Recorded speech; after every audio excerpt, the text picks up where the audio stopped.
உங்களுக்கும் அப்படி தான் இருக்கும்னு நினைக்கிறேன். எனக்கு என்றைக்குமே குட் டே தான், ஹாப்பியாக தான் இருக்கேன். அது காரணம் முழுக்க சினிமா தான், வேறு எதுவுமே கிடையாது. இந்த மாதிரியான கேரக்டர் நீங்கள் உங்கள் லைஃப்பில் ஒவ்வொருத்தரையும் நீங்கள் பார்த்துருப்பீங்க. இது வந்து வெறும் குடி மட்டும் கிடையாது, தயவு செஞ்சு அது மட்டும் அழுத்தி சொல்லணும்னு ஆசைப்பட்றேன். ஒரு எழுத்தாளராக கண்டிப்பாக குடி மட்டும் கிடையாது, அந்த குடியால் பல மனநிலைகள் பல வாரியாக பல அடுக்குகளாக மாறும். அந்த மாதிரியான ஒரு பல அடுக்குகள் கொண்ட ஒரு கதாபாத்திரம் தான் இந்த கதையில் இருக்கிற சாந்தகுமார். எழுத்துக்கு வாய்ப்பளித்த என்னுடைய ப்ரொடியூசர், என்னோடய டைரக்டர், கிட்டத்தட்ட நானும் டைரக்டரும் காலேஜ் மேட்ஸ் தான். ஒரு NSS கேம்பில் 2 பேரும் ஒரு ட்ரௌசரை மட்டும் மாட்டிக்கிட்டு கால் மேலே கால் போட்டு அப்படியே வெறும் தரையில் படுத்துட்டு நீயும் நானும் ஒரு நாள் இதே மேடையில் பார்த்துப்பண்டா அப்படின்னு சொல்லிட்டு பேசிட்டு, ஸோ அதனால் எனக்கு எல்லாம் பிளாங்க் ஆகிடுச்சு. அதுதான் நிறைவேறின மாதிரி இருக்குது. அவர் தான் வந்து எனக்கு ப்ரொடியூசர் இன்ட்ரோ கொடுத்தாரு, எழுதுறா அவனால் முடியும் அப்படின்னு சப்போர்ட் பண்ணார். இவர்கிட்ட இயக்குனர் என் நண்பனாக இருந்தாலும் நிறையா அவர்கிட்ட இருந்தும் கற்றுக்கிட்டேன். உண்மை தான், எழுத்து பிழை கூட நான் கார்த்திக் நேத்தா அண்ணன்கிட்ட கற்றுக்கிட்டேன். எப்படி எழுதணுங்கிறது இவங்ககிட்ட தான் கொஞ்சம் கொஞ்சம் கற்றுக்கிட்டேன். சாரி, இயக்குனர் இருந்தாலும் என் ஃப்ரெண்டு மனசில் வச்சுக்காத. ஸோ எல்லாருமே பாருங்கள், ஒரு நல்ல ஒரு ட்ராவல் கிடைக்கும் உங்களுக்கு. வழக்கமாக இல்லாமல் ஒரு புதுசாக ட்ரை பண்ணுறோம் அப்படின்ட்டு எங்களுடைய ஃபுல்லாக எங்களுடைய உழைப்பை கொட்டியிருக்கோம். நீங்கள் தான் ரிசல்ட் சொன்னோம். வர ஜூன் 27 ரிலீஸ். கண்டிப்பாக எல்லோரும் தேட்டரில் போய் பாருங்கள், சப்போர்ட் பண்ணுங்கள். நல்ல படங்களுக்கு, சின்ன படங்களுக்கு நீங்கள் தான் சப்போர்ட் பண்ணணும். நன்றி, வணக்கம். சத்தியம் தான், மதன் குணதேவன் தான், என் பூர்ணா, முக்கியமாக எங்கள் கோவிந்த் வசந்தா, இவங்களால தான் அது சாத்தியமாச்சு. அப்புறம் நன்றி, தேங்க்ஸ்.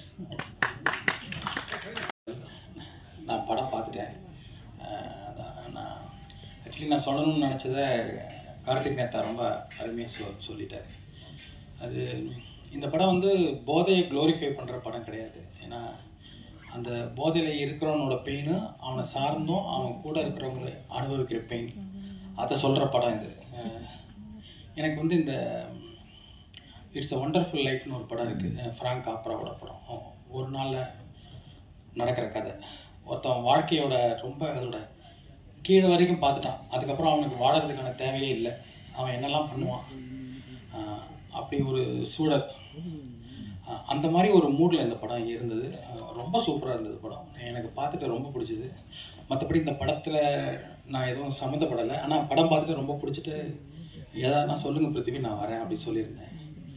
ரொம்ப அருமையான படம், ரொம்ப நல்லா பண்ணியிருந்தாங்க அந்த டீம். பர்ஃபார்மன்ஸ், டைரக்ஷன், ஸ்கிரிப்ட் எல்லாமே ரொம்ப நல்லா இருக்குது. குறிப்பாக மியூசிக், கார்த்திக் நேத்தா லிரிக்ஸு.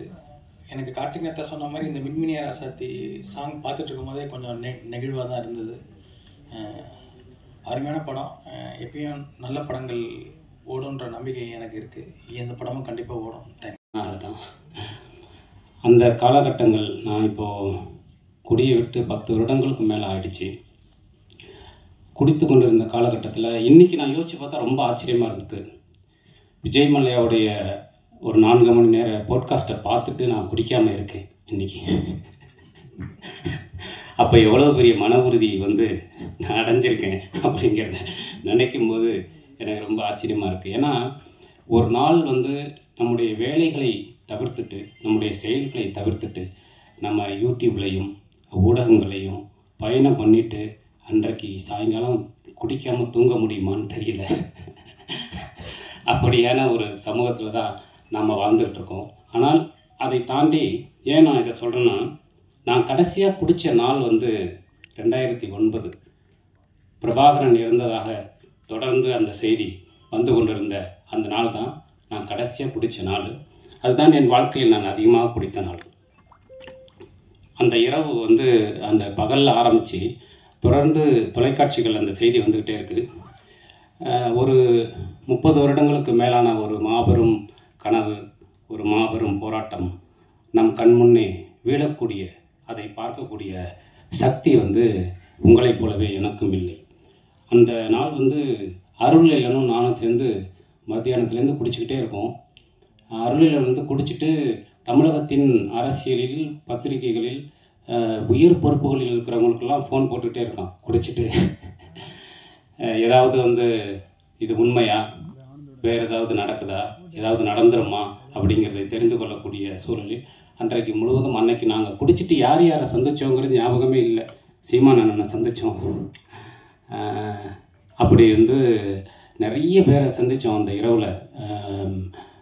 வைகோ அவர்களுக்கு பேசணும், அப்படி நிறைய பேருக்கு வந்து பேசி அந்த இரவு முழுவதும் வந்து அந்த மறுநாள் விடிந்த பிறகு நான் அடைந்த மாபெரும் ஒரு குற்ற உணர்ச்சியின் பொருட்டாக நான் குடியை விட்டுவிட்டேன். அன்றிலிருந்து இன்று வரை நான் வந்து குடியை தொடுவதில்லை. இதைத்தான் பேசுது. இந்த படத்தை பார்த்து முடிக்கும்போது அந்த எண்ணம் நமக்குள் உருவாகிறது. அதனால் வந்து உண்மையிலேயே ஒரு சிறந்த படத்தை பார்த்த விஷயத்தை வந்து இந்த படம் கொடுத்தது. நிச்சயமாக உங்களுக்கும் பிடிக்கும். நான் வந்து மலையாள சினிமாக்கள்லாம் பார்க்கும்போது குறிப்பாக சமீபத்தில் கூட இந்த அடிகோஸ் அமிகோஸ்ன்னு சுராஜ் வெங்கமோடு நடித்த படத்தை எல்லாம் பார்க்கும்போது இந்த மாதிரியான படங்கள் வந்து ஏன் தமிழ் சினிமாவில் வர்றதில்லைன்னு யோசிச்சிருக்கேன். அதுக்கு முக்கியமான காரணமாக எனக்கு தோன்றது என்னென்னா, புதுசாக வர்ற படைப்பாளிகள்கிட்ட ஒரு இன்னோசென்ஸ் இருக்கும், ஒரு அறியாமை இருக்கும், ஒரு ஃபார்மேட்டை உடைக்கக்கூடிய ஒரு தன்மை இருக்கும். அதை எல்லாருமா சேர்ந்து கெடுத்துருவோம் அவங்க மேலே போடுற ப்ரெஷரில். அதனால தான் நிறைய சினிமாக்கள் வந்து அதோடைய ஒரிஜினலில் வர்றதில்லை அப்படி வந்திருக்கு. அது வந்து ரொம்ப நல்லாயிருக்கு. அது ரொம்ப அழகான ஒரு படமாக வந்திருக்கு. அப்புறம் நான் அந்த படம் பார்த்துட்டு ரொம்ப நல்லாயிருக்கு படம், எனக்கு ரொம்ப பிடிச்சிருக்கு, அதனால நான் இந்த படத்தை பற்றி பேசுகிறேன், இந்த படத்துக்கு நான் சப்போர்ட் பண்ணுறேன்னு சொல்லும்போது பிருத்திவிராஜும் மைக்கேலும் வந்து தொடர்ந்து என்னை சந்திச்சுட்டே இருந்தாங்க. அந்த குரூவை பார்க்கும்போதே, அரவிந்தன் டைரக்டர் அரவிந்தன், அந்த குரூவை பார்க்கும்போதே சில பேரை பார்க்கும்போது நமக்கு தெரியும் இவங்களுக்கு ஏதாவது நல்லது நடந்துடணுங்கிற தவிப்பை வந்து நமக்கு அவங்க உருவாக்குவாங்க.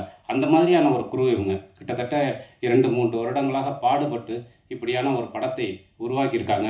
அதனால் நிச்சயமாக இந்த மாதிரியான படங்களுக்கு ஆதரவு அளிப்பது என்பது நம்முடைய கடமைன்னு நான் நினைக்கிறேன். ஆர்டரெல்லாம் பேச தெரியாது. ஃபஸ்ட்டு இந்த படம் ஆரம்பித்ததே வந்து ஒரு நல்ல ஒரு இதாக இருந்தது. நானும் அரவிந்தும் 7 ஸ்கிரீன்ஸில் ஒர்க் பண்ணிட்டு இருந்தோம். ஒரு நல்ல சம்பளம், ஒரு படம். திடீர்னு ஒரு நாள் இல்லை இந்த படம் நடக்கலை அப்படின்ட்டாங்க. கையில் ஒரு 1000 ரூபா இருந்தது. அந்த மாதம் சம்பளம் வருமா என்னன்னு தெரியாது. இந்த 1000 ரூபா வச்சுட்டு என்ன பண்ணலாம் அப்படின்னு பேசிட்டு இருந்தோம். அரவிந்த் வந்து படம் பண்ணலாம் ஏன்னாரு. இவங்க ஏன்னா லூஸா 1000 ரூபா தான் இருக்குது, அடுத்த மாதம் ஏதாவது நல்ல டேரக்டர் எப்படியாவது இந்த ப்ரொஃபைல் வச்சு காமிச்சு சேர்ந்துருவோம் அப்படின்னும் போது சரி வழக்கம் போல் பேசிட்டு படுத்து தூங்கிட்டோம். காலையில் எழுந்திரிச்சு வழக்கம் போல் ஞாபகம் இருக்காது என்ன பேசணுன்னு. சரி, ஆனால் அதுக்கப்புறம் வந்து ஒரு லைன் ஒன்று பேசிட்டு இருக்கும்போது அரவிந்துக்கு வந்து எப்படியாவது படம் பண்ணிடணும் அப்படின்ட்டு, இல்லையா நீ கொஞ்சம் யோசிச்சு பாரு, படம் பண்ணிடலாம். நான் சினிமாவுக்கு வந்து நடிக்கணும்னு தான் வந்தேன், தெரியாமல் அசிஸ்டன்ட் ரைட்டு, கோடட் ரைட்டு. அரவிந்த் வந்து ப்ராப்பராக டேரக்டர் ஆகணும். சரி, அரவிந்த் வந்து எப்படியாவது நீ பண்ணிடுவோம் அப்படின்னு சொல்லி ஆரம்பித்த படம் தான். அப்படிதான் இந்த படம் ஸ்டார்ட் ஆச்சு. கையில் காசுலாம் கிடையாது. ஒரு ரெடியாக அப்படியே நானும் அவன் நல்லா பேசுவோம். போயிட்டு பேசி உட்காந்து ஒரு 2 லட்ச ரூபா ஃபஸ்ட்டு ஒருத்தர் ஏமாற்றி வாங்கினோம். அதுக்கப்புறம் அவர் எங்களை நம்பினார். அப்புறம் இவரை காமிச்சு இன்னொருத்தர்கிட்ட ஒரு 5 லட்ச ரூபா வாங்கினோம். அப்புறம் கொஞ்சம் கொஞ்சமாக எடுத்து அதை காமிச்சு பணம் இருக்குன்னு தான் பணம் வாங்கணும். அப்படி தான் இந்த படம் ரெடியாச்சு. ப்ரொடியூசர்னால் வழக்கமான பணம் எடுத்துகிட்டு வந்து நான் ப்ரொடியூஸ் பண்ணலை. கிட்டத்தட்ட ஏமாத்தணும் மீன்ஸ் படம் பண்ணணும் அப்படின்ற ஒரு இது. நிறைய நடிகர்கள் வந்து எங்கள் மேலே ஒரு சின்ன நம்பிக்கை வந்து ஃப்ரீயாக நடிச்சு கொடுத்தாங்க. பக்ஷன், விஜயமுருகன், நிறைய பேர். ஜீவாக்கெலாம் இன்னும் பேமெண்ட் போச்சான்னு கூட எனக்கு தெரியல. நிறைய பேர் ஹெல்ப் பண்ணாங்க. ஸோ இப்படி படம் பண்ணலாம் அப்படின்ட்டு ஆரம்பிச்சுட்டு வந்து எங்களுக்கே தெரில.